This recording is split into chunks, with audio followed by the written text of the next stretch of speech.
تو میرے محترم سامعین، سیدنا صدیق اکبر رضی اللہ تعالیٰ عنہ وہ عظیم انسان ہیں، اور اسلام قبول کرنے کے بعد گھر میں نہیں بیٹھ گئے، حضور علیہ الصلاۃ والسلام سے عرض کرتے اللہ کے محبوب اب میرا بھی وہی کام ہے جو آپ کا کام ہے۔ کپڑے کے تاجر ہیں، مکہ کے بڑے تاجروں میں ان کا نام ہے، لیکن سارا دن تجارت تھوڑی ہے، جو بھی آتا اس کو اسلام کی دعوت دیتے، شام کو ایک دو جو بھی ہاتھ لگتا اس کو پکڑتے اور حضور کی خدمت میں لے جاتے۔ سیدنا عثمان غنی رضی اللہ تعالیٰ عنہ ان کے کاروباری دوست ہیں، ان کو اسلام کی دعوت دی۔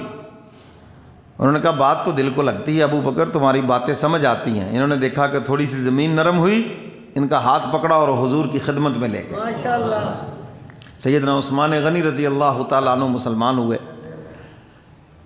اور جو بھی کوئی مسلمان ہوتا تو آ کر یہی عرض کرتے حضور یہ آج کی میری محنت ہے۔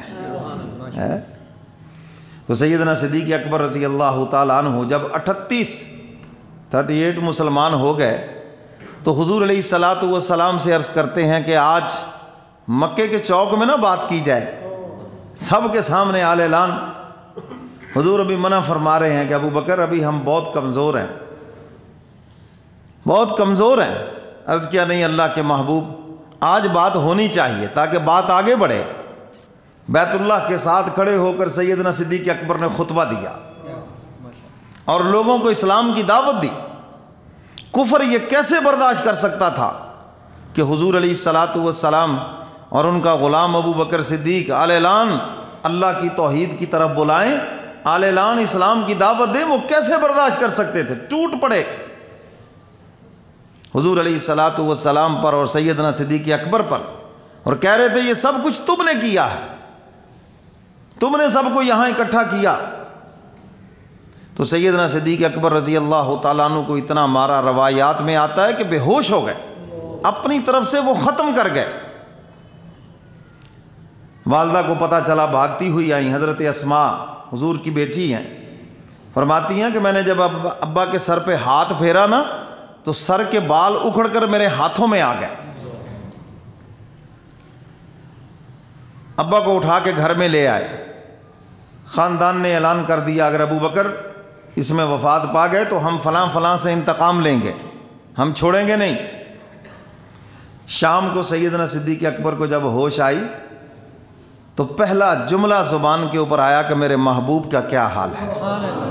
جب ظالموں نے میرا یہ حال کیا تو حضور کا کیا حال؟ انہوں نے کہا حضور کو اتنا نہیں مارا، تمہیں مارا ہے زیادہ، ان کو غصہ تمہارے اوپر ہے۔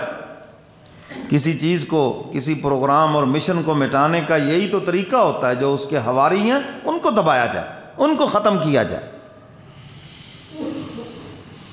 ان کو پھسلایا جائے، بدگمان کیا جائے، کوئی ایسی بات کی جائے کہ وہ پیچھے ہٹ جائیں، کیونکہ ساری بنیاد تو وہ ہیں، اس کے اوپر عمارت کھڑی ہونی ہے۔ اللہ اکبر۔ تو سیدنا صدیق اکبر رضی اللہ تعالیٰ عنہ حضور کی خیریت پوچھتے ہیں، خاندان کے لوگ ناراض ہو کے چلے گئے، لو جی جن کے لیے اتنی مار کھائی، ہوش آنے کے بعد انہی کا نام لیا، ناراض ہو کے چلے گئے۔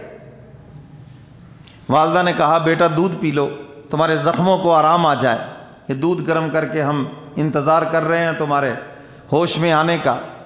فرمانے لگے اماں جان آپ بھی سن لیں، میں نے اس وقت تک کوئی چیز نہیں کھانی پینی جب تک میں حضور کا دیدار نہ کر لوں، قسم اٹھا لی ہے میں نے بھی۔ فاطمہ بنت خطاب، حضرت خطاب کی بہن جو کہ پاس کھڑی تھی، سیدنا صدیق اکبر نے ان سے پوچھا کیونکہ یہ مسلمان ہو گئی تھی، تو انہوں نے جلدی سے اسلام کو چھپایا، مجھے کیا پتا آپ مجھ سے پوچھ رہے ہیں۔ انہوں نے فرمایا کہ میری والدہ سے نہ ڈرو، مجھے بتاؤ۔ انہوں نے بتایا کہ ہاں حضور خیریت سے ہیں، تشریف فرما ہیں فلاں جگہ پر، تو الحمدللہ کہا اور چہرے پہ مسکراہٹ آ گئی۔ والدہ سے کہا جیسے کیسے بھی ہے مجھے حضور کی خدمت میں لے چلو۔ حضور علیہ الصلاۃ والسلام کی خدمت میں پہنچے، چہرہ زخمی ہے، جسم زخمی ہے، کپڑے لہولہان ہیں۔ حضور علیہ الصلاۃ والسلام نے دیکھا تو سینے سے لگا لیا، اور حضور علیہ الصلاۃ والسلام نے فرمایا ابو بکر آج تم جو بھی مانگو میں اللہ سے دعا کروں گا، اللہ تمہیں نقد عطا فرمائیں گے۔ عرض کرتے ہیں اللہ کے محبوب میں اور کچھ نہیں مانگتا، بس آپ اللہ سے یہ درخواست کریں جس نے ابو بکر کو ایمان کی دولت عطا فرمائی وہ میری بوڑھی اماں کے اوپر رحم کھا جائے، بس میری بوڑھی اماں کو ایمان کی دولت عطا فرما دے۔ حضور علیہ الصلاۃ والسلام نے دعا کے لیے ہاتھ اٹھا دیے، یا اللہ ابو بکر کی والدہ کو ایمان کی دولت عطا فرما دیجئے۔ حضرت ابو بکر صدیق فرماتے ہیں کبھی میں حضور کے ہاتھوں کی طرف دیکھتا ہوں، کبھی اماں کے چہرے کی طرف دیکھتا ہوں، کبھی حضور کے آنسوؤں کی طرف دیکھتا ہوں، کبھی والدہ کی نگاہوں کی طرف دیکھتا ہوں۔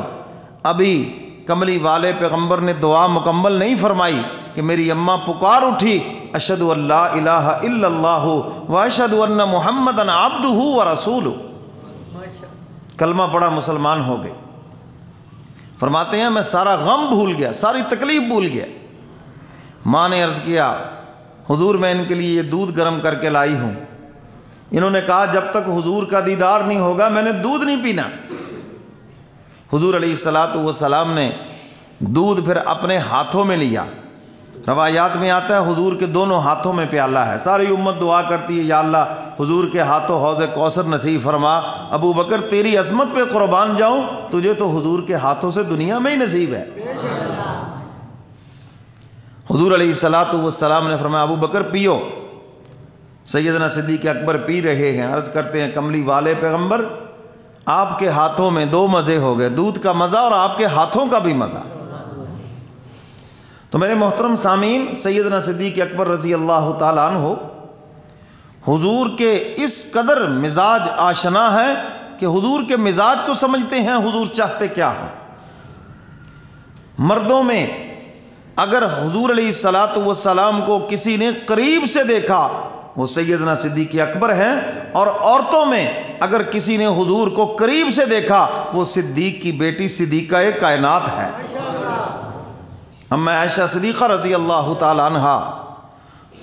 یعنی وہ تنہائیاں جو روح الامین کو بھی میسر نہ آئیں وہ عائشہ صدیقہ رضی اللہ تعالی عنہا کے مقدر کے اندر آئی، اور پھر انہی کی بیٹی ہے۔ نکاح کا مشورہ اللہ دے رہے ہیں، جن کا نکاح بھی آسمانوں کے اوپر ہوا، اور بخاری شریف کی حدیث ہے نکاح سے قبل اما عائشہ صدیقہ رضی اللہ تعالیٰ عنہ کی تصویر جبریل امین جنت کے غلاف میں لپیٹ کر لائے اور حضور کے سامنے رکھ کے عرض کیا اللہ کے محبوب اللہ نے اس خاتون کو آپ کے لیے منتخب کیا ہے۔